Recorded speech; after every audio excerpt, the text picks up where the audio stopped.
My lecture will be legal. I don't know if to apologize or not, but I see a very serious audience that I have over here, and I really decided to make it on the very professional basis to provide you with all the research that I have conducted. I will try to be legalistic, but not too heavy on you, and I hope that I make myself clear. I will try to defend an argument, and I think that you have used a very, very interesting and important term, which you called the invented right of return. My argument is that the Palestinians do not have a legal right to return to the state of Israel. That's my view, and that's the research I've conducted. I believe also that if we go on using the term right of return, we are never ever going to solve the Israeli-Palestinian conflict. And the reason is that in human rights field, in the human rights discourse, when you say that somebody has a right, no government can negate that right. No government can say, we're compromising on political issues, we are compromising on your rights. The basis of democratic regimes is that if people have a right, they're on the right, that's something that they didn't confer according to the contract in political science between a government and a state. You cannot confer your rights to the government. The government can arrange your life, but your rights remain your rights. And I believe that if we keep on using the mistake and saying that the Palestinians do have a right to return, then we will never be able to solve the Israeli-Palestinian issue, because even if we reach a certain solution, there will always be people in the back saying, well, but okay, we're living now according to the solution, but we still bear our right. So I will try to prove to you how we can really change the discourse and not use the word right of return. I hope that I will convince, and if there are questions after what I try to convey to you, you're more than welcome to tell it to me. Okay, so let's start.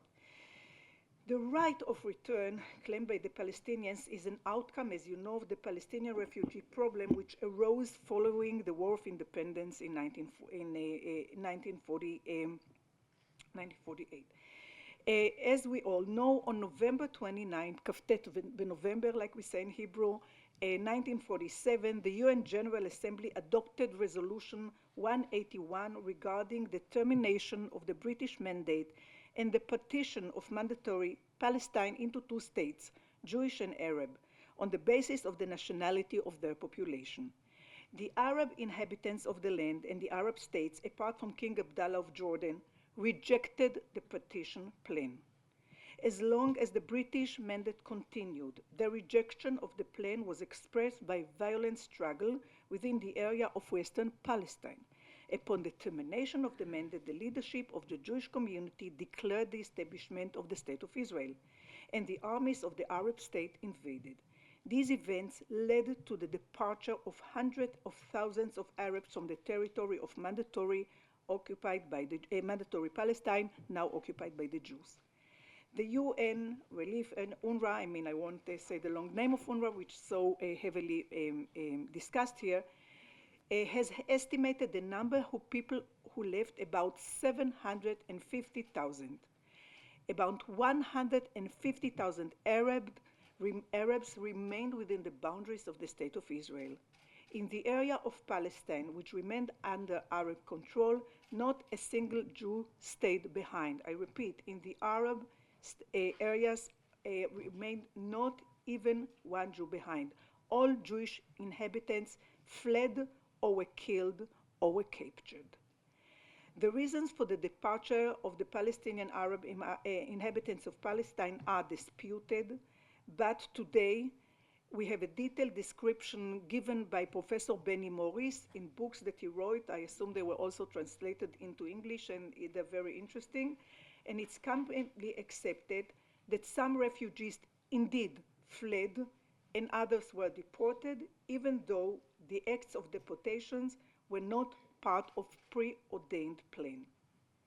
Now, these refugees were excluded from the application of the convention relating to the status of refugees, and this goes to what you have explained about the definition and the numbers, because regularly, according to international law, refugees are coming under the auspices and under the cover of the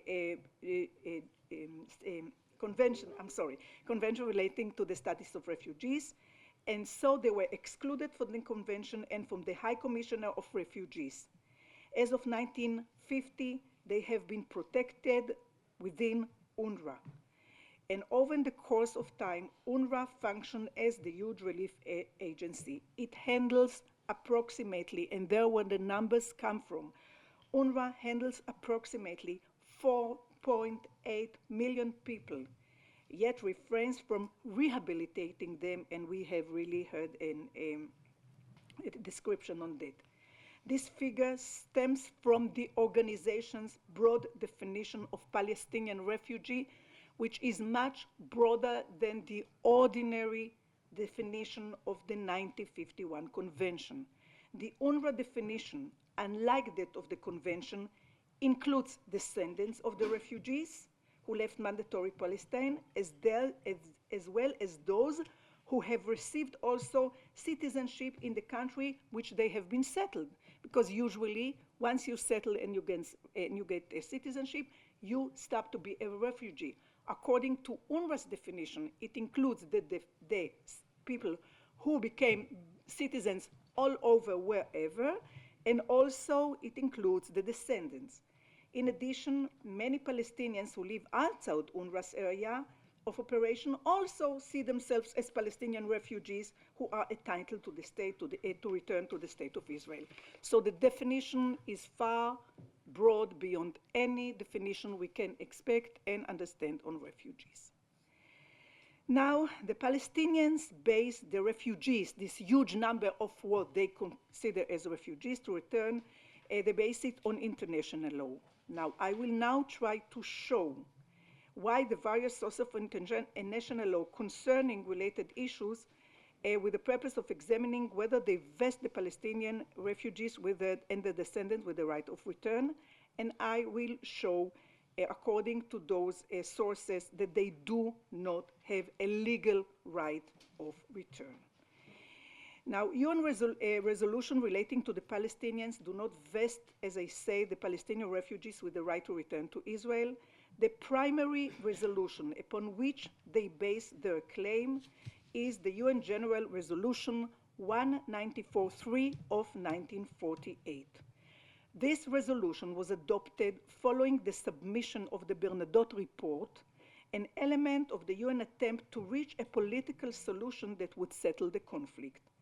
The resolution deals with the proposal for mediation and conciliation between Jews and Arabs and mentions the issues of refugees in Article 11. Article 11 is usually quoted alone and out of context. To understand this article, it is essential to recall the context and look at the resolution as a whole. I will just read Article 11, which is the most spoken article about which everybody is basing the Palestinian right to return to the state of Israel, and then I will explain why I still think that it doesn't vest a legal right upon the Palestinians. So I read Article 11, resolves that the refugees wishing to return to their homes and live at peace with their neighbors should be permitted to do so at the earliest practical date, and that compensation should be paid for the property of those choosing not to return and for loss or damage to property which, under principles of international law and equity, should be made good by the governments or authorities responsible. Now, important parts of these resolution were not implemented, such as the resolution. This is only Article 11. It has 15 articles, and all of them were not implemented, such as the demilitarization of Jerusalem, guaranteeing free access to it, and imposition of international regime in Jerusalem. This never happened. Notably, Article 11, concerned with the refugee problem, was not implemented also. Today, no one would contemplate continuing the mediation efforts and the Conciliation Commission, nor persist in treating Jerusalem as an international city without the consent of the sides. It would seem, therefore, that Article 11, too, should be seen as part of a resolution that was not implemented and is open for re-examination and is not as a declaration that stands alone forever. However, beyond this critical context, which I try to explain, a reading of Article 11 itself fails to support the argument that the article really recognizes a right, a legal right. And how do I see it? First, the provision does not use the language of rights, even though Bernadotte's recommendation included a recommendation to recognize a right. It didn't really implement the Bernadotte suggestion. Second, the UN resolution includes a condition whereby only refugees wishing to live at peace with their neighbors should be allowed to return to the State of Israel. The Palestinians denied the legitimacy of Resolution 194.3 for many years because of this condition on the ground that obligating them to live in peace with the Israelis should also indirectly compel them to recognize the existence of the State of Israel. Israel, for its part, interpreted this condition as releasing it from the duty to allow return of the Palestinian refugees to its territory so long as comprehensive peace has not been attained with all the Arab countries in the region, and so long as the return of the Palestinian refugees may endanger its security. The inclusion of this condition in the language of Article 11 greatly weakens the argument that it grants a legal right of return. Third, the resolution refers to return of refugees to their homes. As was said before, the majority of Palestinians defined today as refugees, according to UNRWA's definitions, are not persons who fled from their homes, but rather are the descendants of those people. Accordingly, the return of the majority of these refugees cannot meet the condition of return to their homes because the persons concerned are not the refugees themselves, but their descendants. So I made two big arguments, one regarding the context of the whole resolution, the other regarding the reading of the language of the resolution. Another argument against the assertion that Resolution 194.3 creates a basis for the right to return stems from the manner in which the resolution was perceived at the time it was adopted. We have seen that the Arab states and the Palestinians rejected the resolution because they saw it as a demand to recognize the State of Israel. Similarly, the State of Israel took the view that the resolution was not binding on it when the resolution was adopted by the General Assembly. It is illogical to argue years later that a resolution that was rejected by the Palestinians and the Israelis when it was adopted is the source of law to these parties today. And this is based on the specific Resolution 194.3. Another field which the Palestinians base their legal right of return is international human rights law, and I believe that international human rights laws do not provide uniform definition regarding the scope of the freedom of movement on which on occasion the right of return is allegedly based. I think that the most important document pertaining to this subject relied on by the Palestinians is a very famous human rights convention, the Covenant on Civil and Political Rights of 1966.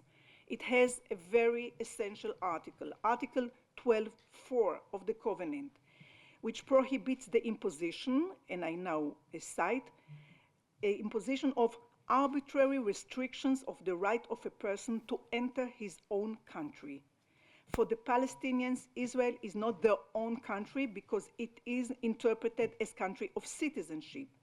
And even if it is regarded as their own country, the restriction on their entry is not arbitrary. The State of Israel is entitled to prevent the entry of Palestinians into its territory and the entry of their descendants, as such a development might endanger the existence of the state and the exercise of Jewish people's rights to self-determination within it. It should also be noted that this Article 12.4 was not intended to apply in cases of mass displacement of people because of ethnic conflict, and that there is no ground that this article vests a right of return to the descendants of those who left their homes. I will now move to another trend and another path to try to explain why I don't think the Palestinians can have a legal right to return. And this is an examination of precedents from around the world relating to resolution of ethnic dispute in which the fate of many refugees is involved, reveals a variety of solutions for dealing with this issue. Now, until the end of Cold War, namely also when the problem of the Palestinian refugee arose, legitimate and even preferred solution for ethnic disputes was the forced exchange of population. The premise was that such a solution contributed to the stabilization of states suffering from ethnic tensions. This was the case in relation to the peace agreement between Greece and Bulgaria in 1919 and between Turkey and Greece in 1923. A similar solution was adopted in the Potsdam Declaration in 1945, which declared that millions of Germans would be uprooted from areas in Eastern Europe and would be transferred to Germany. Similarly, at the time of the partition of India into India and Pakistan in 1947, an exchange of population involving millions of people was carried out with the aim of separating two disputing ethnic groups. In retrospect, it is possible to regard the absorption of hundreds of thousands of Jewish refugees from Arab states in Israel, which took place at the same time as the escape or deportation of Palestinian refugees to the neighboring Arab states, as such an exchange of populations. The new reality which evolved could have provided a fitting infrastructure for the settlement of the dispute.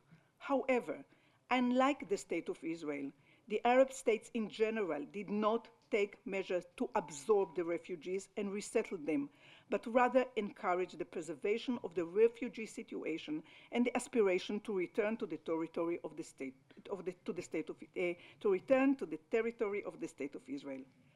Following the end of Cold War, the process of population exchange was defined as ethnic cleansing and was absolutely prohibited by international law. Return was adopted by the states, particularly by the state absorbing refugees, as the preferred solution for the problems of refugees which had been created by ethnic disputes. However, in many cases, this policy encountered difficulties and sometimes was not capable of being implemented at all. This, for example, was the situation in Bosnia and Herzegovina, which had formed part of the former Yugoslavia. The war in the region gave rise to an increased movement of refugees. The Dayton Agreement of 1955 provided for the return to their homes. In practice, the return of these refugees has encountered numerous obstacles to this day, including ethnic hostilities, which on occasions had turned into severe violence. In Cyprus, the Secretary General of the United Nations, Kofi Annan, made a proposal to the populations in the two sections of the island in an effort to resolve the refugee problem, which had been created about 30, almost 40 years ago. His proposal included a minimal return of refugees so that each ethnic community could remain a majority in its own territory. Annan based his proposal by emphasizing the decades that have passed since the people who asked for return fled their homes.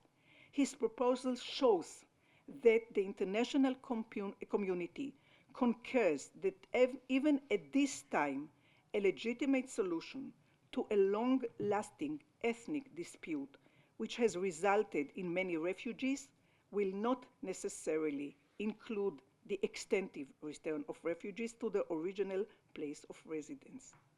This view is supported by a recent judgment of the European Court of Human Rights, which decision was adopted on March 2010 and accepted Anand's approach and rejected the claim of Greek Cypriots to return to their homes in northern Cyprus. Now I would like to summarize my argument and say that the unequivocal position that Palestinians do not possess a right to return to the State of Israel is based by me on three principal grounds. First, the legal analysis proves definitely that international law does not grant the Palestinian refugees a right to compel Israel to allow them to settle in its territory. Second, the experience of other ethnic conflicts, as I show, past or present, shows that return to a place where conflicts existed and are not completely resolved is not possible. Third, the entry into Israel of Palestinian refugees and their descendants in large numbers will hamper the continuing existence of Jewish majority in the state and would be contrary to the right of Jews to self-determination. Nor would the return to the State of Israel be in the best of the refugees' interests, since they possess personal and group characteristics that differ significantly from those of the majority of the population. A political solution of two states for two peoples is needed to enable both the Jewish people and the Palestinians to pursue the right to self-determination. Jews have a right to return to the State of Israel, while Palestinians do not. They will have a right to return to their own state and country on its establishment. Thank you very much.